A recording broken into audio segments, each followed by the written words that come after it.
자, 우리가 자리석 문제를 풀다 보면 생기는 의문점이 있습니다. 뭘까요? 과연 자료를 정밀하게 계산해야만 판단할 수 있을까? 이것이지요. 자, 자리석 문제에서 소수점 몇 단위까지 계산하라는 문제는 100개 가운데 1개 또는 2개입니다. 그래서 대개 어림셈으로 해도 충분히 판단할 수 있는 문제가 출제됩니다. 그러면 어림셈 판단 기준은 무엇일까? 나는 배수 단위를 제시하는 거죠. 자, 이 문제 데이터 이렇게 있습니다. 기억을 볼게요. 자, 연도별 정관 방향에 대해서 묻고 있죠. 너무 쉽죠. 니은은 합계를 구하라는 얘기입니다. 자, 그러면 이것을 볼게요. 2006년 대비 2010년, 그러면 2006년, 2010년이죠. 이것이 분모가 되죠. 실업자 훈련 인원 증가율, 그러면 실업자 훈련 인원 증가율, 이 둘의 관계를 보라는 겁니다. 실업자 훈련 지원금 증가율, 그러면 이것이죠. 역시 이 둘의 데이터 비교하라는 거죠. 7배 이상인지 판단하라는 거죠. 자, 증가율을 묻고 있기 때문에 수식에 따라서 보면 기준, 비교, 마이너스 기준이죠. 그래서 자, 실업자 증가율 보면 자, 102분의 304 마이너스 102입니다. 그러면 이것은 102분의 202죠. 이 값은 2배 거의 미치지 못합니다. 자, 이번에는 이 데이터 수식에 따라서 표현하면 자, 32 36분의 4362 마이너스 32 362죠. 자, 이것을 다시 보면 32 36분의 1126이죠. 자, 끝단위 2개 버리기로 하고 이 둘의 관계에서 7배 이상이 됐기 때문에 여기에 7을 곱해주는 거죠. 그러면 32분의 77입니다.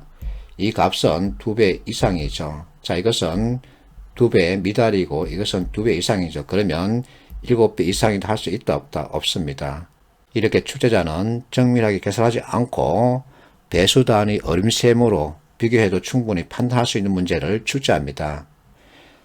자, 리얼 셈하는 거죠. 미연 볼게요. 1인당이란 표현이 있습니다. 그러면 이것은 자, 사람분의 금액이 되죠.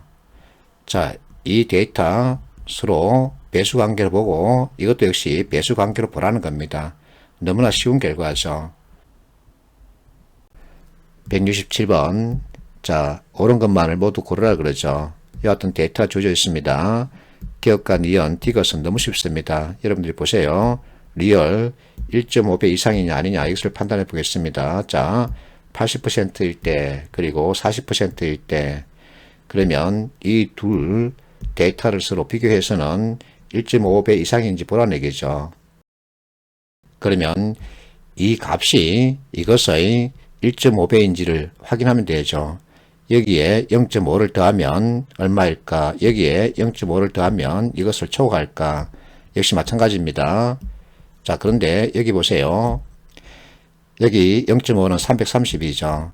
자, 이 둘을 더하면 990입니다. 근데 이것은 970이죠. 그래서 1.5배 이상이다 그러면 안 되죠.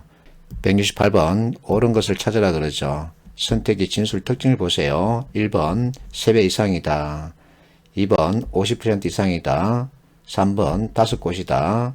4번 4배 이상이다. 5번 3배 이상이다. 그러면 1번과 자, 4번, 5번은 배수 관점에서 보라는 얘기입니다.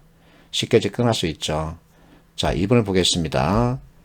수도권, 단속 건수, 그러면 이 두 개 데이터의 합이죠. 전체 50% 이상이다. 그렇다면 이 전체를 셈해야 될까? 그렇지 않습니다. 마침 비중이 이렇게 나와 있죠. 비중의 합은 100입니다. 수도권이 차지하는 데이터는 합계 50% 초과죠. 그래서 이상이다 맞습니다. 169번 역시 민경채 문제죠.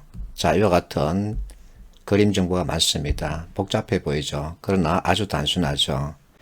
자, 선택지 진술 특징을 보세요. 매년 증가 2배 이상, 2배 이상, 2배 이상, 2배 이상이죠. 그래서 단순 셈에 불과한 문제입니다.